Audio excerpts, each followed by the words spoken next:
Superman and Lois. So I have been anticipating this show since before this show was even created. I had been wanting this show since we first saw actor Tyler Hoechlin appear in the Arrowverse as the Man of Steel when Superman shows up in the first episode of Supergirl Season 2 as he is assisting Supergirl in saving the inaugural flight of the new space plane called the Venture. He also appeared in the second episode of Supergirl in Season 2 again, as both he and Supergirl battle Metallo. We don't see him again until the final two episodes of the second season of Supergirl, as he and Supergirl are fighting off the invading Daxamites who are occupying and terrorizing National City. We also see him in a couple of the CW Arrowverse crossover events, such as Elseworlds and Crisis on Infinite Earths. As soon as that crossover event happened is when Superman would be getting his own show in the CW Arrowverse called Superman and Lois, and last night, Tuesday, February 23rd, 2021, was the series premiere, Season 1, Episode 1, the pilot episode of Superman and Lois. Okay, first of all, I'm not going to give a whole lot of plot synopsis or anything like that. I am just going to give my thoughts on this 90-minute premiere television event that felt more like a feature film than it did a television show. First off, this show starts off with some quick flashback scenes. Kal-El's ship is landing on the Kent farm, and Martha and Jonathan Kent find young Kal-El and the ship out in their cornfield. They show scenes of him growing up on the farm as a toddler, a young boy, and a teenager, and there are a few shots of him discovering his powers. They showed the death of Jonathan Kent and his funeral and Clark moving away from Smallville to the big city of Metropolis.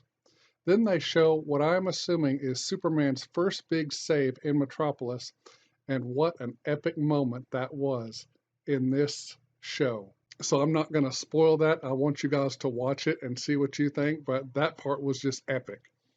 They show him getting a job at the Daily Planet as a reporter and meeting Perry White and being shown around by him, and then meeting Lois Lane for the very first time. They show Lois and Clark falling in love and Clark telling her that he is Superman. They show him proposing to Lois in the Fortress of Solitude, but it is not the same scene of him proposing to her at the fortress that was shown in the Arrowverse crossover event Elseworlds. They redid the scene and reshot it, and this one is much more touching and so beautiful, especially the background. They show them getting married and starting a family.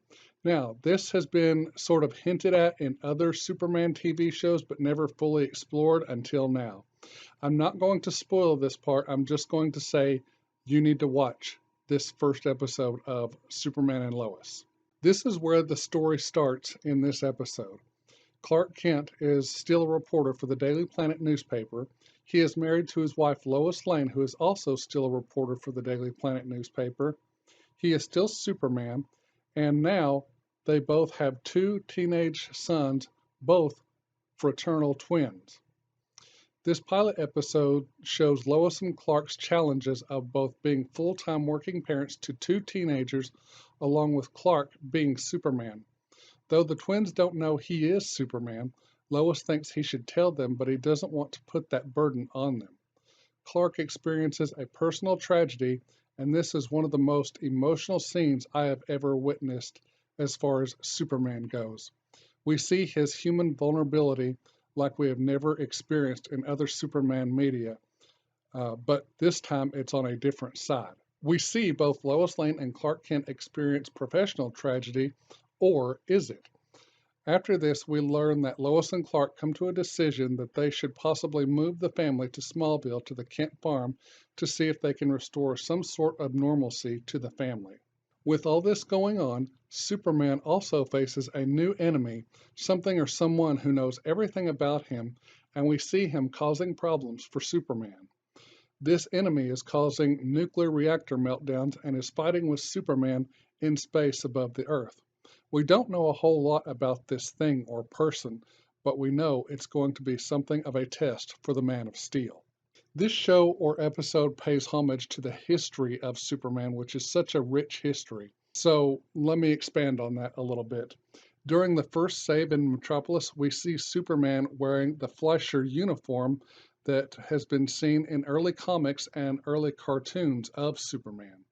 There is a scene where they pay homage to the Christopher Reeve Superman movies, and it is a scene that is ripped straight out of the film Superman 3, in which firefighters are trying to put out a chemical plant fire in Smallville, and the firefighters run out of water, and Christopher Reeve's Superman flies off to a lake that's 5 miles away from the plant, and he uses his freeze breath and freezes the top layer of the water on the lake and picks it up and flies it to the plant.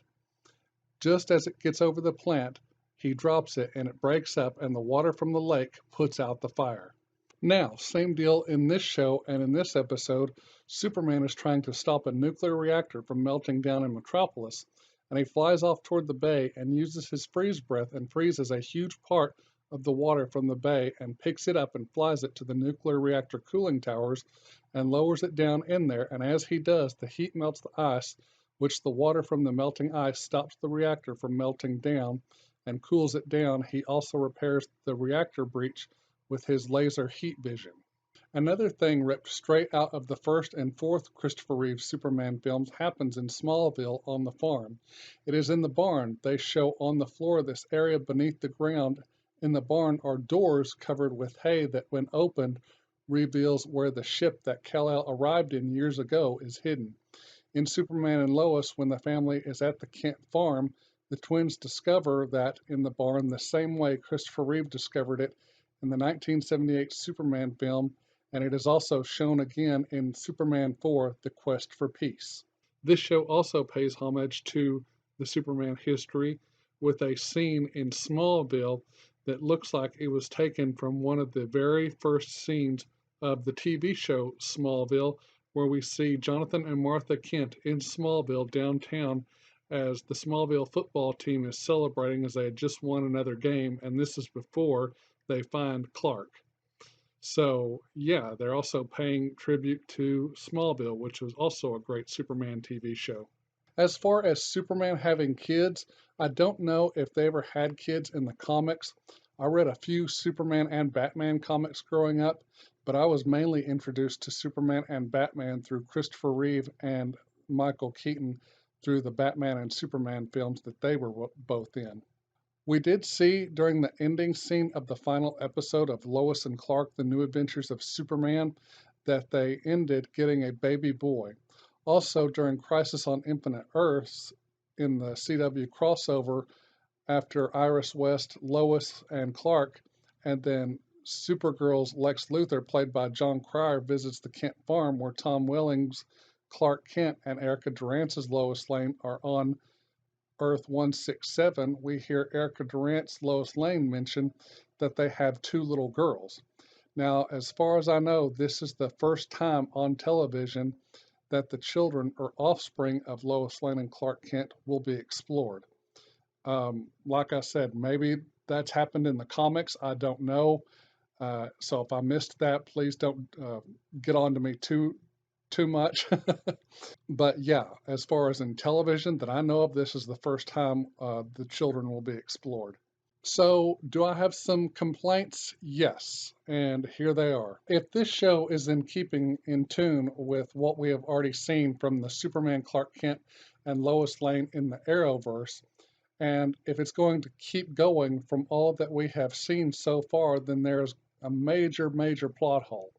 In Crisis on Infinite Earths, we see that Lois and Clark are living in Argo City, a part of Krypton that survived the explosion of the planet many years ago, and we see that one of the sons, Jonathan, who is just an infant, has already been born, but they make no mention of the other son, Jordan, and he is nowhere to be seen or found. So, in keeping with the Arrowverse, how are they going to explain this and correct this, or will they even correct it? Or is this show going to venture off into its own thing and not going to be a part of the Arrowverse that we know? If it's not going to be a part of the Arrowverse, then that's going to be a major bummer, I think, because, that's certainly going to disappoint a lot of people, a lot of fans, and that is me included. Here is another complaint that I have. So in Crisis on Infinite Earths, like I said, Jonathan, the first son, is just an infant, and they make no mention of Jordan. Okay, so I've covered that. Now, my other complaint is we see them now in this show. How in the heck are they already teenagers? I mean, are they going to explain this big time jump and all this? I mean, these are things that are kind of left undone if they're going to follow the Arrowverse that they need to tie up somehow. That I would like to see tied up. If they don't, it's just going to be another plot hole. Another plot hole is, why is actor Glenn Morshower not playing General Sam Lane like he did in the first season of Supergirl? Why is actor Dylan Walsh playing him? Again, so is this show's way of telling us that they are not going to be a part of the CW Arrowverse and that this is a new universe they're heading off into? Um, I think Glenn Morshower was an excellent General Sam Lane, and I've seen him in many roles, and he did great in that one, just as he's done in other roles that he's had in the past. So definitely a loss there, I think. Maybe actor Dylan Walsh will surprise me, but we'll see. Other than these two plot holes, in my opinion, this show is a hit so far with me. It has, of course, the usual Superman comic book action, but it is also more about family. It has heart, it has emotion, it has humor, and like I said, comic book action as well. It has a wonderful setting at the Kent farm. The story is solid and something that's never before been explored in the Superman mythology. I can't wait to see what they do with it next. I will have to probably rewatch the pilot again to hear more of the score, but the parts of it I did hear last night and that I remember I really liked, especially during the first Superman save scene during the flashback. Just it was pretty epic. But it was nothing like John Williams' 1978 Superman score or the Hans Zimmer Man of Steel score, but it was pretty good, all the parts that I did hear. Personally, what I heard I liked, but I do hope they used the Superman theme that they used for him in CW's Supergirl. I really liked it. I thought it was a very heroic piece and that it just fit this Superman. But maybe they've decided to go in a different direction. Who knows? This is the first score music for these shows that is not composed and conducted by Blake Neely. Blake Neely did the score for Arrow, The Flash, Supergirl, Legends of Tomorrow. But for Superman and Lois, the score is being done by Dan Romer. There are a few other CW superhero shows where the score is not done by Blake Neely, but the main ones are scored by him. But now Superman and Lois is going to be the first major one that is not scored by Blake Neely. Okay, so these are all my thoughts on Superman and Lois, the pilot episode, Season 1, Episode 1, the series premiere. As for my grade, I'm going to give it a very solid and well-deserved A+. So, all in all, am I happy with what I saw last night? Oh yeah. Oh yeah, very much so. I am so excited for these next episodes and for this entire season. And if you guys are not watching it, go to thecw.com and they're allowing you to stream it for free. Go watch it. I don't think you'll be disappointed at all. I sure wasn't. Just those little two plot hole points bugged me a little bit, but other than that, great start. And all I have to say to end this video is long live Superman.